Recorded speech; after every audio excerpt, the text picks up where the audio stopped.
Okay, so today we are diving into something pretty intense. Yeah, this is a big one. We are talking about the aftermath of that massive Israeli airstrike on Beirut. Right, and I think the big question on everyone's mind Did is, they actually take out Hezbollah's leader? yeah, or is this just the beginning? Could this be the start of something even bigger than just one airstrike? Because it feels like we could be talking about the future of Lebanon here. Oh, absolutely. The entire region could be impacted by this. Maybe even the U.S. Yeah. This is the kind of event that has ripple effects. You know what I mean? Absolutely. And to really unpack all of this, we are going deep on an interview with Middle East analyst Mon Rabini. Oh, he's a good one. I've heard him before. Yeah, and he was speaking like just hours after this strike happened. Wow, so this is like raw, immediate reaction stuff. Oh, yeah, he was holding nothing back. I bet. But one of his big points, I think, that we really need to unpack is that you can't just look at this through the lens of one airstrike, right? Right. It's so much bigger than that. Yeah, this is about strategy and motivation. It's like he was saying you have to understand the players here and their goal. Like a chess game. Exactly. Or like any move could be A really bad one. catastrophic. Exactly. So let's back up for a second for anybody who maybe hasn't been following this as closely. Okay. Israel hits what they say is Hezbollah headquarters in Beirut. Okay. This explosion is massive. Okay. And we're talking levels, an entire city block. Yeah, I saw the pictures. It was unbelievable. Even for a conflict zone, this is intense. Right. And that's what I think makes this so different than, say, even what we've seen in Gaza. This wasn't just about taking out a target. This was about sending a message. Oh, absolutely. But the question is, what message were they trying to send? Because they are claiming that they got Hassan Nasrallah, Right. Hezbollah's leader. along with some other high-ranking Hezbollah Outfit. officials. Yeah. But since then, crickets from Hezbollah. And that silence is deafening. Right. I mean, does it mean they were hit that hard? Like they're really reeling? Or are they just laying low? It's got to be one or the other. Right. I mean, are they moving key people around, maybe even Nasrallah himself, while they plan their next move? Oh, man. It's like they're playing poker I know. with like the highest possible stakes. Absolutely. So let's play this out. Okay. Worst case scenario for Hezbollah, Yeah. Nasrallah is gone. Okay. Okay. Does that cripple Hezbollah? So this is where Rabini's analysis gets really interesting, and he really emphasizes how important it is to understand Hezbollah's structure. Okay. He says that they are a deep bench. They have lost leaders before, I mean, even to assassination in the past. Right. And they bounce back. This isn't just some ragtag group, Yeah. They're organized, they're embedded in Lebanon, and they absolutely know how to replace their key figures. So even if this was a successful decapitation strike, which is kind of an unsettling way to put it, It really is. doesn't mean that it's game over. No, not even close. But there's always a but, right. He does point out that Hezbollah has been hit with a string of assassinations recently. Oh, that's right. And he says that this does point to some potential weaknesses. Well, maybe their counterintelligence isn't as good as it used to be. Okay. Or even worse, maybe there's infiltration. Oh, wow. Someone on the inside Exactly. feeding information to Israel. That's the nightmare scenario. That's terrifying. Right. And this is where Rabini brings up this thing called the Dahiya doctrine. And you really have to understand this concept to understand why this airstrike is different. Okay. Yeah. For anyone who hasn't heard this lovely term before. I know, right?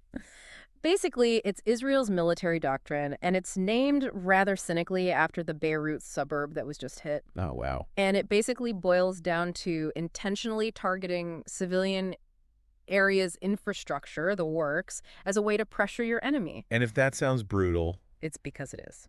it's because it is. They have used it in Gaza extensively with, we've talked about this, devastating consequences for civilians. Yeah. Absolutely. And that is Rabini's point, is that we are potentially seeing this play out right now in Lebanon. Oh, wow. But here's the thing. Beirut is far more densely populated than Gaza. Oh, my gosh. If this is the Dahiya Doctrine 2.0, the potential for civilian casualties is just horrifying. It's really hard to even wrap your head around it. It is. One thing that I thought was really interesting about Rabini's take, though, is that he seems to think that this might be about something even bigger than Hezbollah. What do you mean? He seems to think that Israel is almost trying to escalate things on purpose, Okay. like to try to draw Iran in Interesting. and maybe even force the U.S.'s hand. To get involved. Yeah. It's like this whole, strategic chessboard thing, right? Okay. Rabini's argument is that Israel sees Hezbollah as kind of a proxy for Iran. Mm. Like, Iran is the real target here. Okay. So By hitting Hezbollah this hard, the hope is that Iran is going to feel obligated to respond. Oh, so they're trying to provoke them? Exactly, they want that fight. But why would they want that? What is the end game here? I mean, what does Israel get out of that? Well, that is the million-dollar question, isn't it? And Rabini suggests that Israel sees the current U.S. administration as maybe their best shot at, really crippling Iran militarily. Interesting. So they're willing to risk a lot knowing that the U.S. has their back. Yeah. I mean, you can't deny that the U.S. has been, let's just say, supportive of Israel in the past. To put it mildly, and that's why his next point is kind of a bombshell. Okay. He doesn't really buy that the U.S. is totally clueless about all of this. You mean like, He's suggesting that the Pentagon might be feeding intel to Israel. well, maybe even weapons and all, while pretending to be these like neutral peacemakers? Hold on, so he's saying that the U.S. might be secretly orchestrating this whole thing? That's what he's implying. Yeah. Wow, that is a huge accusation. It is, and it brings up a lot of questions about, what's really going on behind the scenes. But remember the Pentagon's response, right? They said everyone needs to chill. Basically, yeah, they called for de-escalation on both sides. Right. But Rabini's point is that ignores the power imbalance here. Oh, completely. It's not an equal playing field at all. Exactly. It's like pretending this is a fair fight when it's anything but so, It's like they're trying to have their cake and eat it too. Right. And this is why I think, Rabini's analysis gets attention, because he's not afraid to say what a lot of people are thinking. But let's not forget about some of the other players here. Like, what about Syria? Oh, right, because they're tight with Iran and Hezbollah. Right, exactly. But Rabini makes this interesting point that Syria under Assad is more about survival than ideology. Hmm.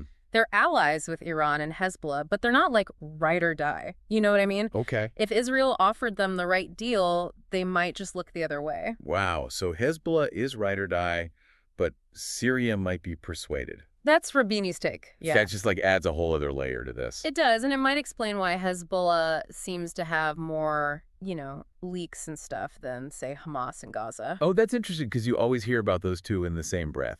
Right. Like they're both threats to Israel. They're both connected to Iran. Exactly. But they're not the same. So how are they different? Well, Rabini argues that Hamas has been really good at controlling their borders ever since they took control of Gaza back in 2007. Right. I mean, they control who comes and goes, which makes it Harder to get in? much harder to plant spies when you can't even get into the place, So in a weird way, Israel's blockade of Gaza actually helped Hamas. It's like the biggest unintended consequence ever, right? Totally. But it's also created this environment where Hamas can really root out anyone suspicious. Okay. Plus, Gaza is small. It's a tight community. Right. Hezbollah in Lebanon, they're dealing with a whole different ballgame. It's so much harder to control. Right. Because there are more factions, more moving parts. Exactly. More Right. potential for things to go wrong. Way more potential for things to go wrong. And that's, we're talking about this idea of vulnerability. So, okay, maybe Hezbollah is a little vulnerable right now, but they're not stupid. No. They've seen what happens when things escalate. And I think that's where the comparison to Hamas is really interesting. Remember the Gilad Shalit kidnapping back in 2006? Oh, yeah. I mean, that was huge. It kicked off years of conflict. Right. But it also forced Hamas to learn some hard lessons. Like what? About security, for one, and about not, making moves that backfire. So what Rabini is saying is that Hezbollah has been watching. Mm. And it shows in their actions lately, or I guess their lack of action. Because they've been pretty quiet. They've been surprisingly restrained. They've been targeting Israeli military. They've been avoiding civilian casualties. Mm-hmm. It's almost like they're trying to avoid Hamas's mistakes. Yeah. So they were playing it cool, trying to avoid a larger conflict. That seems to be Rabini's take. Yeah, but he argues that this airstrike, this latest one, changes everything. Because it was such a blatant attack. It's like Israel ripped up the rule book, right? Yeah, and targeting civilians like that is... It's a major escalation. It really is. And for Hezbollah, it has to be seen as a direct challenge. Especially if Nasrallah is gone. Right. Rabini's point is they can't just let this go unanswered. They have to show that they can hit back. Exactly. They have to prove they're still a force to be reckoned with. It's about their credibility. Their whole image of deterrence, right? Right. So what you're saying is this airstrike might have been meant to weaken Hezbollah. But it could end up having the opposite effect. It could actually make them more dangerous. It's a terrifying paradox, and it all comes down to this question: will they be drawn into a larger conflict? One that they might not be able to win. One that they might not be able to control even. And what happens to Lebanon if that happened? Right, because they're caught in the middle. It's like they're trapped between a rock and a hard place. And I think Rabini is saying that Israel might be counting on that. You think they want Hezbollah to lash out? Because a cornered animal is unpredictable, right? Oh, wow. And unpredictable is dangerous. And remember what we talked about. Rabini believes that Israel's true target is Iran. Right. They want that bigger fight, and they need Hezbollah to play their part. So it all comes back to the U.S. In a way, yeah. If Hezbollah retaliates, does that give Israel the excuse they need to escalate even further? Knowing that the U.S. will back them up no matter what. That's the big question, isn't it? It is, and, Rabini doesn't mince words here. What do you mean?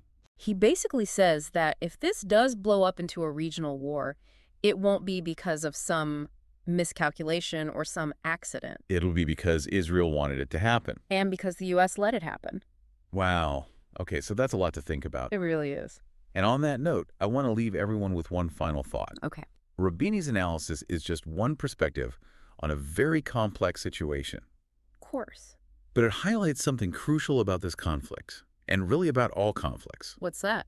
There are always underlying currents motivations that we don't see. Right. Stuff behind the headlines. Exactly. And if we don't take the time to try to understand those currents, if we just focus on the surface level, then we're all sleepwalking towards disaster. Very well said. And that is it for our deep dive this week. Be sure to check back with us next time for more on this developing story. Always a pleasure. Thanks for listening.